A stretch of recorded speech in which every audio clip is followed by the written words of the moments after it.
I thought it would be good now to just to spend a little bit of time on the idea of what happens when whole industries change and what the implications are there with that. So I'm going to start off with a company that you're all probably familiar with. The good, the bad, and the ugly, Nokia. I mean, I wish I could say, give me a raise of hands to see how many of you currently own a Nokia phone. And I don't know if I'd see any hands going up. And I could probably say the same thing about raise your hand if you have a BlackBerry. Now these two companies were once top firms. I mean, Nokia ruled the market in terms of cell phones, and BlackBerry did as well. Nokia, from a hardware perspective, was clearly a grand leader. BlackBerry was so innovative. They had this cool QWERTY keyboard that everybody thought was so cool, and some things were happening though in the industry that these two firms were having a difficult time recognizing. So, for example, the if we think about what happened with with companies like iOS, Apple iOS, and Android, what was going on there was iOS. They moved down the path of integrating software and hardware, where those were together combined, created a very, very powerful concept. So whereas the BlackBerry, probably in its day, was far more complex, probably a better piece of hardware than the iPhone was, at a point in time. From a consumer insights perspective, that really didn't matter, because what consumers were starting to shift on was, my phone is no longer just my phone. It's not just to make phone calls. It's not just to do texting. It's to do other things as well. And what the iOS system allowed Apple to do was bring in this whole idea of apps and bringing in independent developers who could now be accessed to the iPhone through the iOS platform. And on Android, on the same token, what Android did was, the same thing. It built a platform, off of Google that could, work with numerous developers and apps. And they, the one difference between Apple, iOS and Android is that in the Android world there are many manufacturers, but they're all optimized around Google and around the Android platform. Nokia caught on to this way too late, and they at the time said, like, how do we play this game? There's a lot of noise out there. Could we really be Motorola, Samsung, Nexus, LG, Huawei? So they made a strategic decision but really late in the game, to hop on, the Windows platform, which at the time really was only room for two players. So Nokia picked the wrong direction here. They might have been better off, hooking up with Android and competing, but the Windows platform wasn't really ready the same way iOS was and Android was. Who knows what's going to happen with that going forward? But during Nokia's days, it was the incorrect decision. BlackBerry, they took a different approach. They were going to go in-house and build their own software platform, and that was just taking too long, and they just again didn't make the right calls, and eventually the BlackBerry sort of fell behind the Android phones and the Apple phones. Real examples of two companies that didn't recognize the changes that were going on around them in their industries. So that's I think very instructive, very interesting. If you're not paying attention, outside of your own internal strategy, it could actually have a dramatic effect on your company. Now, there's one firm that's probably the poster child for terrible decisions, and you may recognize this young guy here, the Pets.com uh, mascot. This little guy was so popular, back I guess early 2000s. He was in the Macy's Day Parade. He was on the Tonight Show. Really big, a lot of hoo-ha around Pets.com. He was so cool. Super Bowl ad they had that really kind of catapulted them forward. But they had a terrible strategy. So what these folks did, just to kind of cut to the chase, was they didn't understand the evolution of what an IT platform is supposed to be. So so they basically decided that they would be just a regular bricks and mortar type firm, and they would slap an internet on top of it, and they were saying that this is going to, and they were well funded. People jumped all over this idea.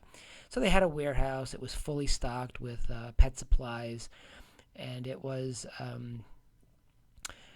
they were going to compete against the other brick and mortar type stores, which already had a lot of loyalties. But what happens was they had two things that were just didn't make any sense. On the one hand, they had all of this cost in inventory on the one hand, and in order to compete with the brick and mortar pet stores, they had to discount their prices to get people to want to shop with them. Well, if you just kind of add this, 1 plus 1 equals 2, so high inventory costs, reduced revenue, and low profit margins, you add all those things together, and it's just an absolute disaster. And the very short-lived Pets.com, while BlackBerry clearly made its errors and Nokia pretty much made its errors, they had some success in their history, whereas Pets.com just was an up and down, and that was that. Although the mascot was pretty cute, right? But clearly didn't recognize what was going on in the industry. They missed the whole idea of what a company like Amazon did. Amazon being one of the real winners out of the dot-com era, they basically invented, along with someone else, who I'll mention in a second, they invented this idea of marketplace. Go on Amazon. Amazon is a platform that you can go out and reach any of these entities, whether it be diapers.com or Audible or Beauty Bar, or WAG or Zappos. These all of these product lines could be purchased through the Amazon platform. They became a marketplace where Amazon type companies and maybe even non-Amazon that companies could sell through their platform. Another company that did a beautiful job with that was eBay. eBay, what do they own? Do they really own anything? They have suppliers, which are not eBay employees, and they have buyers, and eBay is sort of the conduit between the two. So this is something that Pets.com absolutely missed this. They tried to be, the warehouse, the engine, and all of this stuff wrapped up, and messed themselves up. Whereas the model for a company like eBay or Amazon is just so simple, is that it's connecting developers or product developers and customers. That's their model. So the Apple App Store is a great example of this. Google Play, these are tremendous. Google Play, there are people out there developing new apps every day, and optimizing them to the App Store or to Google Play. Google doesn't own them; they don't pay them. They're just they're the flow through, and they make money on that. They don't own the infrastructure. You look at a company like Facebook or YouTube, fascinating. The whole idea of the supply chain has changed, in this era where, Facebook is selling social interactions.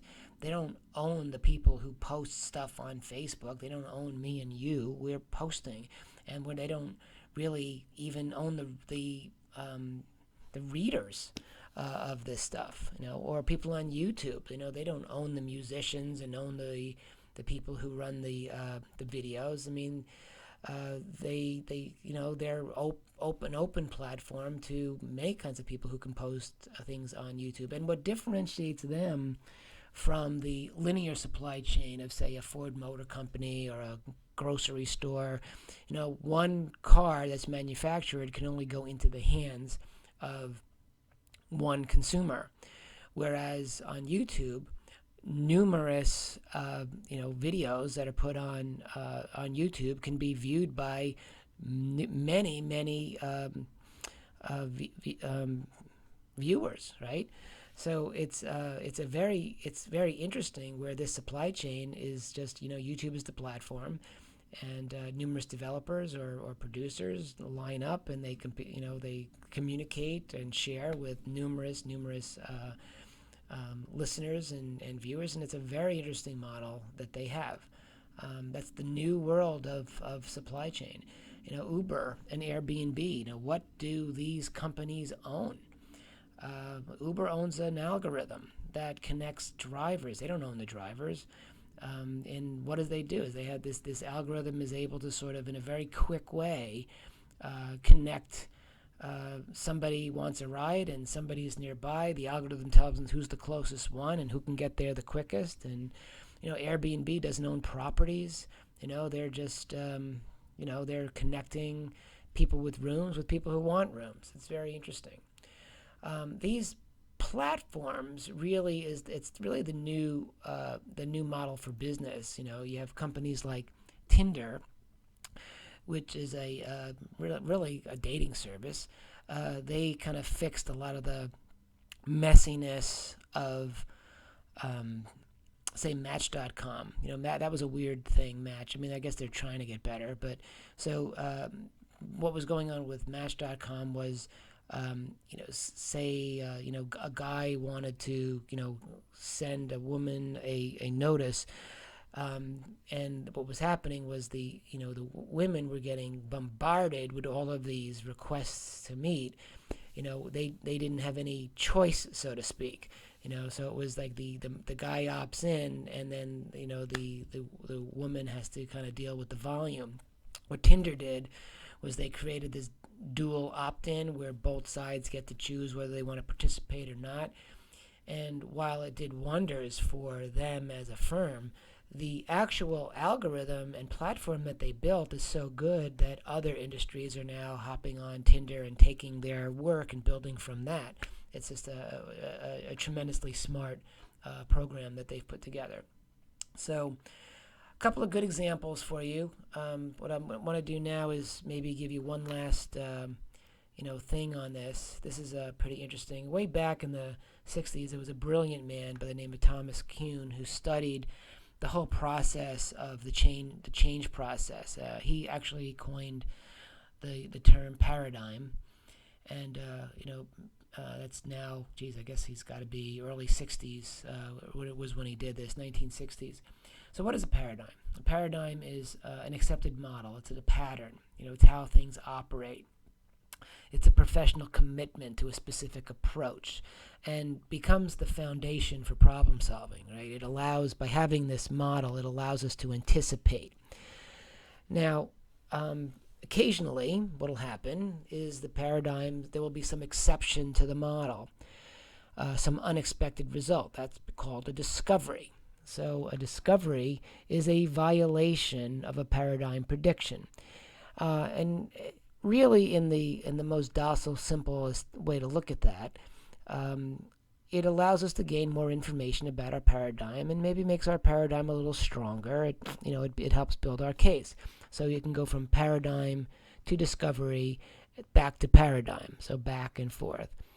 Now, what could happen is that there could be a number of discoveries that keep happening, that are keep out of pattern results, that are unanticipated and unexpected, that are unpredictable, and over time it starts to break away and tear at the paradigm, which now begins to a breakdown of problem-solving activities. Your paradigm actually goes into crisis, which is, using the Nokia or the BlackBerry example. That's probably what was going on with them, is that they were solving uh, new new problems with old solutions. So they went into crisis, and resolving problems became actually what they're like putting patches on problems as a so the problem resolution and being in crisis actually became more important than the model. The paradigm actually got so weak that the rules became blurred and the paradigm became vague and nothing seemed to work. You're kind of spinning out of control. Now, there's a couple of ways to handle crisis. Maybe the crisis just becomes a mega discovery and the paradigm eventually can handle it and it goes back to the original paradigm. Or it can be, the problem just could be labeled as an exception that we can't deal with and you can kick it down the road and let future generations figure it out. Or a new paradigm will emerge. So the idea of the marketplace, the platform, like the Uber style, could actually be considered a revolution, a new paradigm that has emerged. It's basically the old paradigm ceases to function, and we end up living in a new paradigm, and we live in a new world. It is possible, by the way, that you can have multiple paradigms at the same time. So, for example, the Ford Motor Company linear supply chain model still does work, even though Amazon has a different model, right? But the Ford model didn't go into crisis. And honestly, there are things like there are still people who use old models for navigation, on the high seas, and they haven't followed some of the new innovations because they seem to work. And what happens is sometimes when these old paradigms fall apart, there are still aspects of them that are still useful. People maybe kind of stay with what they call the old school approach to things. They're just not going to progress any further than where they ended up. And while the new paradigm will not be perfect, and eventually will be replaced by more crises and more revolutions, old school thinkers are left behind, and that's really the irony of this stuff. Is the people who create industries are often the ones who get destroyed by not being able to keep up in their own industry. It's usually people from the outside who develop things that create the revolutions. So I thought you'd find that interesting. This is a pattern that has repeated itself over and over and over, this whole idea of paradigm and paradigm crisis. So I thought you'd find that cool. So with that, I'll leave it with that for now. Hopefully you found that interesting, and I look forward to our continued discussion on this topic.